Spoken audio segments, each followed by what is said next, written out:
Hello YouTube! Before this video starts, I wanted to say a big thank you for everyone that has ever subscribed to this page. When I got started, I had no idea it was going to get this big. I just thought that a place where the only thing discussed are natural bodybuilding, philosophy, anime and manga was going to stay relatively small, and I was okay with that. But take a look at the community that we've built. We're at 50K in 3 years. This is insane. And when I see the wave of natural lifters blowing up on YouTube, I'm regaining hope. I think that we truly can make a massive difference. And every single person that has joined this community has been making that difference. So once again, thank you. Thank you for giving me a voice. Thank you for allowing me to express myself to that level. I am indebted to you. And I will do everything I can to keep making good content for you guys. And now let's cut to the 50K special video.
So if you check out these comparisons, it looks like I just lost weight, right? It looks like I lost water, I lost fat, so it's just someone who went through a cut. And yet I did not lose a single pound of weight, meaning that everything that you see on camera is someone who traded fat for muscle over a very long period of time and who managed to maintain his body weight all the while. So how is this possible? Well, I shared that with you in previous videos about recomps. It's fairly simple. You put the body through stress and you force the body to adapt. You lift, and what happens when you lift? The body tries to protect itself, so it builds muscle.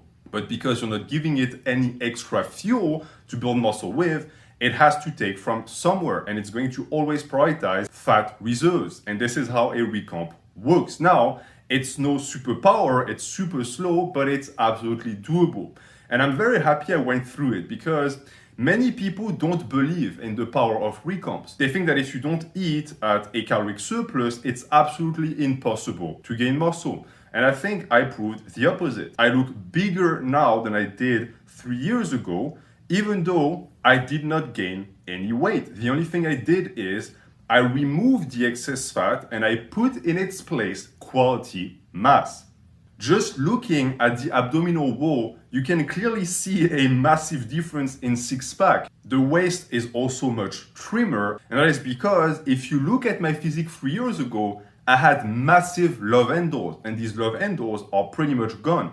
I still have a big waist, but nothing like I used to have, and it makes my entire physique look so much better. All of that without losing a pound. The reason why I wanted to recomp so badly is because I bulked up to 240 in the past, and I was panicked because I was a fat fuck, as I'm going to show to you in the picture included. But then, when I suicide cut, the only thing I lost was muscle. I lost a ton of muscle size, but my love handles were still there. I mean, they shrunk, but not as much as I wanted, and I was panicked. And this is when the idea of the recomp entered my head. The good thing with a recomp is that you train the muscle, and you very slowly force the body to adapt. So it's going to take where it can, which is again the fat storage, aka the love handles. Many people sell you shortcuts to lose your love handles. All of that is bullshit for the most part. The only thing that works is to force the body to eat them, literally, because it's not going to need to take anywhere else but these reserves that you don't want to have to see that make your body and your physique look so disgraceful. So that is absolutely my biggest achievement when it comes to this recomp, finally having a waist that is not making the entire physique look terrible. And it's sort of the same if you look at my upper back. The upper back is a part of the body where I store a ton of body fat. And if you see the difference between what I used to look like and what I look like nowadays, I don't look any smaller. I look bigger, and yet I'm the same weight with much more definition, much more separation. Now, I still have a ton of fat in the area, just like I still have a ton of fat in my legs. But with the work I've put in, I've proven to myself that I don't have to be flabby to have size. And for me, it's a massive win because my body dysmorphia always pushes me towards size, and it was very tough for me to let go of it. This might be the way for you. This might be the way to give you a compromise between actually getting healthier and prioritizing quality mass and also not feeling like you shrunk, not feeling like you are getting small. And overall, my muscle focus for this recomp in particular was to bring up my rear delts, bring up my lats, bring up my calves, and my hamstrings. These were the things I was the most focused on. After that, the long head of the tricep was also very important. The rest of the shoulders, I pretty much ignored 100%. It was not something I wanted to grow, as I will be detailing later. And now we're going to move on to the muscle measurements, because even though I look better, nothing tells us that I didn't actually shrink. It's possible to be the same body weight and to have lost on measurements. It would be very strange, but who knows? As long as we don't have the raw numbers in front of our eyes, we cannot tell. So let's see if I actually gained size and muscles, or if this entire thing was just for aesthetic's sake and I actually got smaller. So as far as arms go, my goal was always 18 inches naturally. And I'm very happy to say that I was able to get there. Took me 3 years. And it's important that I say that because I know that some of you don't really know what my measurements were in the past, and that's okay. I'm going to share them with you right now. So previously, when I was 210, so the same way that I am right now, my arms were measuring at 17.5 inches. And I was cold without a pump, just like I am right now. And today I'm 18 inches. So in a vacuum, this is impressive, right? 18 inches for a natural is great. But when you look at the progress and the time it took me, that's only 0.5 inches. That's not that much. And the reason for that is simple. It's because I was recomping. So right now you already have an important lesson for anyone who wants to attempt it. Recomping is extremely slow, especially if you are fairly advanced. Don't expect massive gains. Since what you're going to quickly find out when you recomp is that you're not gaining any fat. That's sort of the point of the practice. So size gains are also going to come in much slower. That's okay if what you want is to sculpt, but for other types of people, it's going to be very frustrating. For me, I had enough size that it was okay for me. And it managed to get me to where I wanted to be. So an 18-inch arm naturally. Now, did I only gain 0.5 inches of quote-unquote muscle? Not really, because I'm going to show to you the quality of the muscle and the vascularity. As you can tell, there's a ton of veins, especially on the long head of the tricep, and the bicep is also lean enough that you can see the insertion. I'm going to also put the comparison from the 3 year ago time lapse, and you're going to notice that the veins are coming out much more now, and the bicep is much leaner as a whole. So I lost fat and I gained muscle, which means that I gained a tiny bit more than 0.5. But at the end of the day, it's still extremely slow. So let's see what the tape measurements say. All right, so as you can see, I'm going to get close, 18 inches, flexed, tight around the peak, tight all around, and you can see my mosquito bites too, and it measure in right there. I had a cold 18 inches on the recomp. So this is a proud achievement for me. And most of the size I gained, I would say I gained underneath here. I'm going to again put comparisons from last time, and you will see that I used to have a big imbalance of bicep to long head to tricep, and I made up for it. Now, all of that was worth it. So now, what I'm thinking to do is stop being so lazy on biceps and see what they can get, because I've always loved bicep development. And even when I didn't train them much on RECOMP, I mean, don't get me wrong, I still train them, they still managed to gain some peakiness. So if I go all out and I do a ton of sets and I start adding work in and I maintain the long head of the tricep, I'm hoping I can keep growing, which I think is a very hopeful message to share. Since many people think that you're going to, for some reason, you're going to max out or something on your arm development because you're natural. And I think that I've just proven that this is bogus, because I was able to gain on the RECOMP without bulking at the same body weight. I was able to gain pure muscle, 0.5 inches. It's not much in 3 years, but I'm very happy with that. And I'm seeing that the future holds many great things. Because if I keep applying myself every single year, who knows? I'll get 19 inches in 3, 4 years, maybe 5 years. I have nowhere to go. I'll be lifting until the day I die.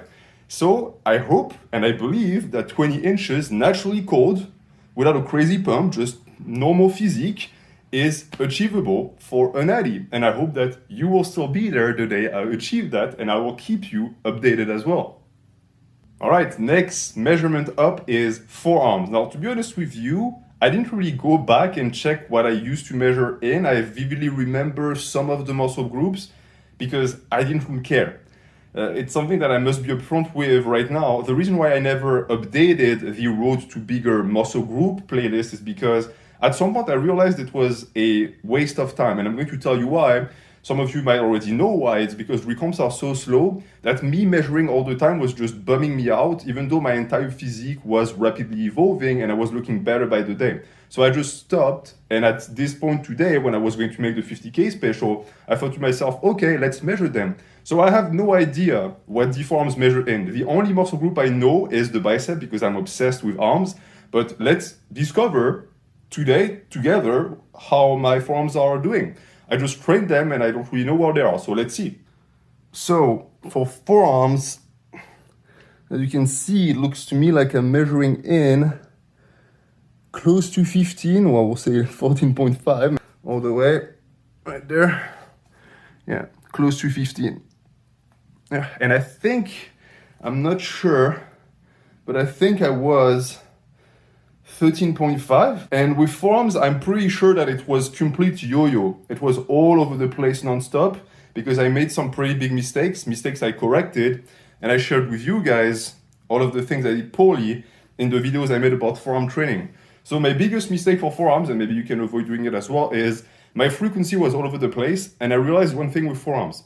Hard sets are very important, but frequency is more important. If you want to grow your forearms, you have to train them several times a week because they're a small muscle group, they recover relatively quick, but they don't have much work capacity. So if you don't hit them directly at least 2 to 3 times, you're going to lose size on them. And it's something I realized too. It's why I stopped measuring them, because sometimes I would measure them, they were 13 inches. And I was thinking to myself, I'm literally losing size on them. I'm not making any progress on them. But it was because I was training like an idiot. And I think that in the last update, I told you guys that this right there was the portion I wanted to work the most because it was the most lacking. I've always had pretty strong inside forearms. They've always been pretty big. If you look at the size compared to the size of the bicep right there, they've always been pretty thick because I do a ton of curls and supinated work. But this portion here was always the lacking one, and they really caught up. And they caught up mostly via direct isolation work. So very happy with that measurement as well. Forearms are very hard to develop, and because of that you have many people who think that it's impossible to grow your forearms. Bogus, just work them directly. What worked the best for me for forearms is implement on pulling work like towels and fat grips. Work the forearms, surprise, surprise, because they're very taxing. And I went through a 6-month stint when I did not use any of these implements, and my forearms shrunk because there was no challenge anymore. So put them to work and you will see results. Just like any other muscle, there is really nothing to it. You just have to work them if you want big forearms. Let's move on to the next measurement. All right, so this is going to be a fun one. The neck. My neck measured in at 16 inches. I think I was 16 inches sharp last time I checked, and I was horribly lazy on it. So this might be the one where I realized I didn't regain anything. We're going to see I did not progressively overload. The only thing I did is reps. Every lower body day, I would superset my big squat or big deadlift or big hip hinge or whatever with some neck curls with the same weight. I did from 25 to 35 pounds, and I would do 40 to 50 reps every time. So let's see if that super minimalistic method actually managed to get any gains on the recomp. From what I see, if I tighten it for real, if I flex more, I can cheat. Look at this. I'm cheating. If I flex more, I can get 17.5. So yeah, if I don't flex like a complete idiot, I'm 17 or a bit more. It's tight around the neck. So that's a pretty big surprise. I did not expect that, although I have been working on my neck. The reason why I thought that I was going to be at 16, something like this, is because, as you know, and anyone who bulks knows, the neck actually stores a ton of fat. So if you gain weight, your neck just blows up naturally, and many people think that it's muscle gain. Might also be just fat. So I knew that when I was recomping, there was a chance I was going to lose that yoke, that bulk, but apparently not.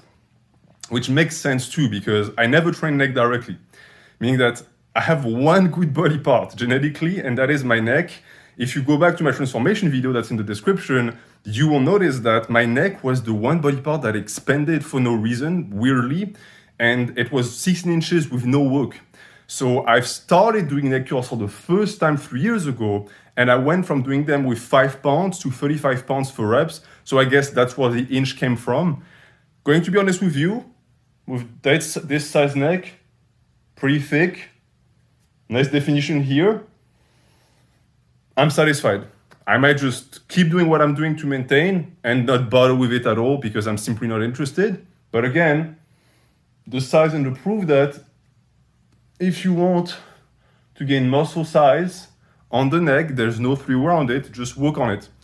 And it's something that I'm going to share with you. You will find that on recomps, the muscle you've always neglected will blow up even with no caloric surplus. Proof with the neck and the inch I gained, because muscles adapt. Even if there is no massive caloric surplus, if you're at maintenance, there is no way the muscle is not going to grow. So that is going to be a pro that I'm going to share with you. But for now, let us move on to the litigious part, the calves. All right, so this is going to be a first angle. You guys don't cream yourself too hard. I'm going to have to pan down to show you my calves. All right, get your hands out of your boxes. So my calves are probably the biggest improvement in my physique. This is unflexed. As you can see, there's some nice meat and muscle to work with here. I'm particularly happy with the side, the visual of the side. I think it's pretty nice. The other one too, if I can get some action going, yeah, you can really see the separation where the muscle insert, whereas I used to have no muscle at all. 17 inches. And as you can tell, I'm not bullshitting with you guys. The thing is biting into the calf. It's as tight as humanly possible.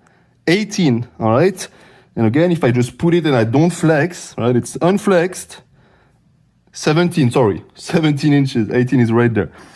18 is for the future. 17 inches. Cold. No pump, right? And if I flex it again, I can gain some bullshit inches. As you can see, calves can grow. For all of the people who say, oh, it's impossible to grow calf if you have bad genetics. 1 inch. 1 inch. By the way, I just realized I show only one muscle. I don't know if you guys mind, I only show one arm, one leg, but I can tell you that the two are the same measurement. I train them the same and as much as possible. So both calves are now 17 inches. And I can also tell you that I made a ton of mistakes training calves, some things that made me lose months of progress, and it was the same mistake as with the forearms. I wasn't training them frequently enough. So I am working on a video where I'm going to share with you all of the calf mistakes I made, because 1 inch in 3 years is nothing. I guarantee you that. If you train calves properly, you can gain more than that. An inch a year is possible, especially if you're bulking. Again, this is on a recomp. Same body weight. The calf have a ton of fat in them. So if you bulk, it's going to be much easier to bulk them up. Meaning that all of you guys, all of you, I don't care who you are, can put at least 2 inches on your calves. At least, that's the minimum. I'm going to share my methods with you. But again, that's very encouraging that someone who did not gain body weight was able to put an inch on a muscle that people say is impossible to grow. So now let's move on, since we're in the lower body department, to the quads hamstrings. All right, we're going to go into another first angle. Don't mind my penis. All right, so for you guys who have been following me for a while, you know that my legs are a pretty strong point, especially my outer quad, which is fairly ridiculous. And what I wanted to do with this cycle in particular, these 3 years, was to stop the development of the quads because they're too big for my taste. And I wanted to move on to developing the hamstring instead. As you can see, quads are still present, but they're not as freaky as they could be if I actually focused on them. All right, now let's see what they measure in at. I don't know if you guys can zoom in or whatever, but maybe I can move in a little bit closer. Yeah, 27 inches, slightly lower, but if I flex, maybe if I put myself here, if I flex, 27. As you can see,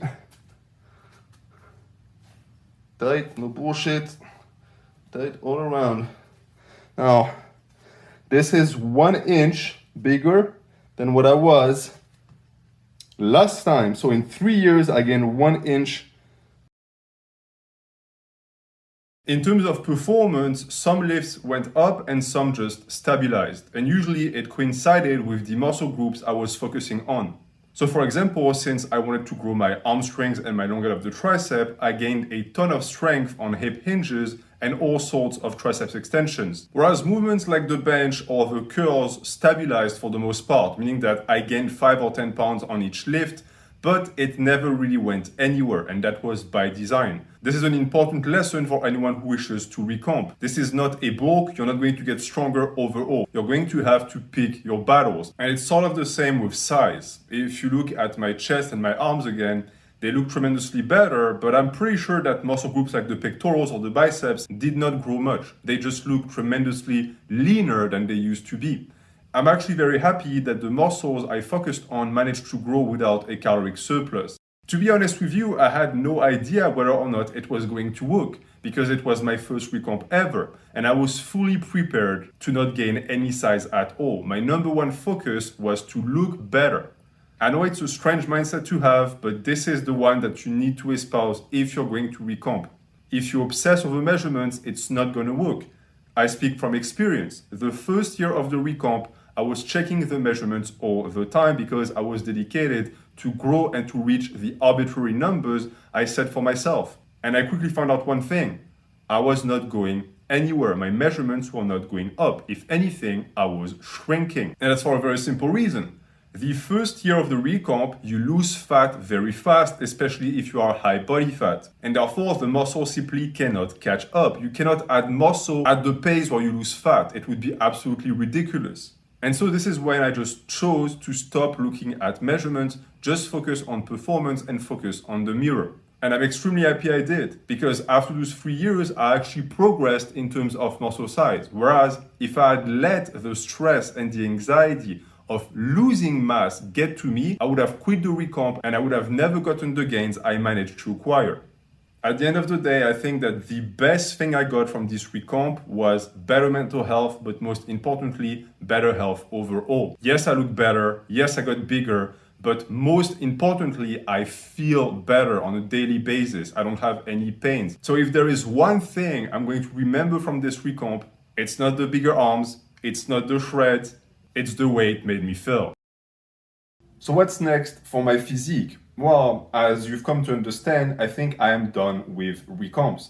I've now reached a body fat percentage where I feel comfortable. I'm lean enough for my taste. I don't see the point of going any lower. After all, I like mass over shreds, and therefore I don't see myself cutting in the future. It's not something I'm interested in. If I can spend the rest of my life above 15% body fat, it's all good. As long as I have muscle, it's going to look great. And therefore, most likely what I'm going to be doing for the rest of my lifting career is I'm going to fluctuate between mid-range body fats like 15% and high-range body fats like 16, 17, 18%.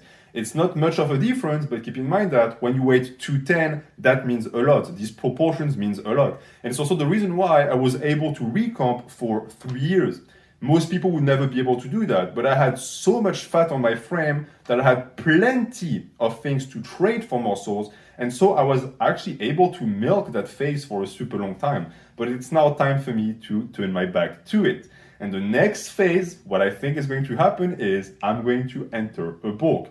I haven't bulked in 5 years. My last bulk was a disaster, so I want to go back in it with a good lean package and do it properly this time. As you know me, I do things slowly and conservative. So I'm going to do a bulk, and if I do a bulk, it might last 2-3 years. I'm not going to give myself a deadline. Just with the recomp, I went in telling myself, hey, you will do this until you can't do it anymore. And I will do the exact same for the bulk. So I'm going to be updating you guys with that. I might make another transformation video in 2 years, 3 years. I'm going to be gaining weight very slowly because the goal is to gain quality mass. And at the end of the day, I'm already 210. It's not like I need any more mass, but I want to see if I can get to 215, 220 while still maintaining the same amount of vascularity, muscularity, and definition.